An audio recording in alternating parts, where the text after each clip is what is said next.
Martha MacCallum, we bothered you this morning on Fox and Friends with the breaking news about Nikki Haley and just getting perspective about the issues that matter most. And Nikki Haley dropping out, really calling on Donald Trump. You know, it's up to you to win over my supporters, he said. What's your thought about that? Well, great to be on with you this morning, and great to be with you today. You're going to be on always, at 3 Brian. again today. Yes, and I will see everybody at 3 o'clock this afternoon. There's a lot to talk about, and all of this brings up a lot of themes about where people are in the country right now. And, you know, I think there is obviously bitterness at the moment and some pain. You know, running a campaign, it's very emotional. You have a lot of people who work with you who are very, very invested. And I think that Nikki Haley deserves a lot of credit for being the last survivor against Donald Trump. Was not an easy task. A lot of people, the fellows, as she calls them, fell by the wayside. So I think she's going to be a very prominent political figure for time to come. What she ends up doing, we will see. And whether or not that comes in the short term as former President Trump starts to make decisions about who's on his team, it looks like, you know, I don't know. I mean, people who are close to him say that is not going to happen. Strategically, it might make a little bit of sense. But one thing I will say, Brian, is that when you look at the history of the Trump team and how they have expanded the people who vote for them, it has rarely come from reaching out to the middle, reaching out to moderates. And when you look at the breakdowns in the polling and you see the areas where they are growing, it is with Black voters and Hispanic voters. If they can increase their numbers the way these polls are reflecting now, it would be very difficult for Joe Biden to win an election with only 2/3 of the Hispanic vote and with the Black vote swinging in a large way towards conservatives. It's still obviously dominated by Democrats, but Hillary Clinton got 91% of the Black vote. That's the kind of number that Democrats have always relied on. Now it's looking more like 2/3. That's an enormous shift, and I think that's where you're going to see the push from the Trump team, inner cities, more so than reaching out to moderate voters, which have never been successful for them, really. Yeah, so Donald Trump put this on True Social. Nikki, while she was speaking, Nikki Haley got trounced last night in a record-setting fashion, despite the fact that Democrats, for reasons unknown, are allowed to vote in Vermont and various other Republican primaries. Much of the money comes from radical left Dems, as many of the voters, almost 50% according to the polls. At this point, I hope she stays in the race and fights it out until the end. I'd like to thank my family, friends, and other great Republican for the great Republican Party for helping me produce. I'm trying to think. Yeah, that doesn't sound right. No, there was. I hope she stays in the race and fights it out to the end. I'd like to thank my family and friends. Great for me. Oh, here's more. But this is the smart part that he said.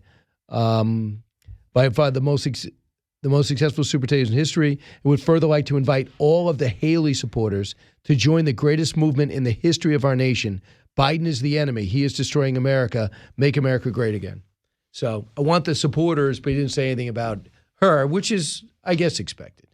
Yeah, I think that, he also put out a big fundraising push this morning. I think that they understand that now that it is Trump and Biden, because honestly, that's really what matters at this moment in this equation, and I'm sure that's where their focus is. They are going to need to do a turn out the vote operation that doesn't allow for their team to happen what happened in 2020. And I think that the one thing we need to look at big picture here today is that this Trump being the nominee, which for a long time people have assumed was what was going to happen. But now that it looks like it's happening in the next 2 weeks, this is going to fire up the opposition against him in a way that we have seen in the past. They're going to go to the mats. They're going to work on every possible get out the vote. There's even stories about, federal dollars that go towards, urban get out the vote efforts. And are they really bipartisan and all of this? So watch for operational tactics to be ramped up on both sides in an enormous way. So one thing I saw that Mika Brzezinski said this morning that Donald Trump works for Russia. Really? Really? We're at this, works for Russia. So we're seeing that, and we're going to see them cutting away. When you guys are doing your election coverage, I flip a lot of times to see what they're doing. They cut away from every one of his speeches. Because they say he's saying things that are inaccurate. I cannot understand this. I don't understand it. I mean, you can shake your head. Rachel Maddow's shaking her head about wringing her hands over whether or not it's right for us to listen to this speech or not listen to this speech.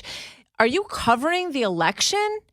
Because the candidate who represents half the country, I mean, the general polls are like 2 points apart, and who's securing the nomination is speaking tonight. This is completely unprecedented. I cannot understand how you can honestly say that you're covering an election when you're not letting the people who are watching your program watch what is actually happening. So the one thing I played before is Jen Psaki laughing at Rachel Maddow about really is immigration should be number one in Virginia. We're worried about a border wall, as if how could Virginia care about immigration?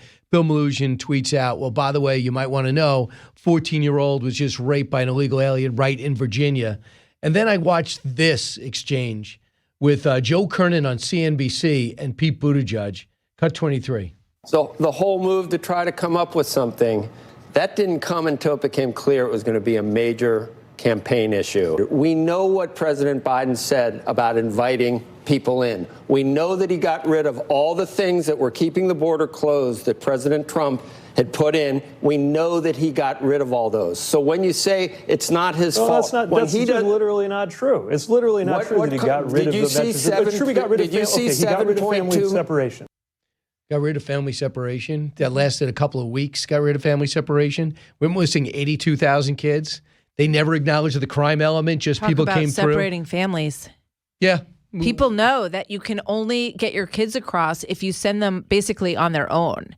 And so now you're right. You have 80,000 kids. We have federal dollars that are being used to traffic children into the country because they're saying, oh, this is the phone number of the place that you say you're supposed to go to. Okay, so federal dollars, get on this airplane and go to Chicago, and God knows who's going to pick you up on the other side.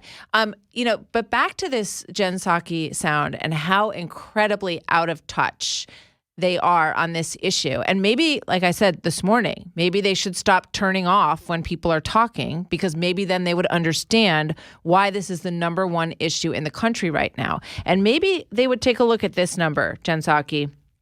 Improving border security. Biden is negative 47. Yep. He earned negative 47. Trump is plus 45, and that's the number one issue in the country. Make the country safer, negative 31. So they better wake up if they want to cover this story in a fair and complete way.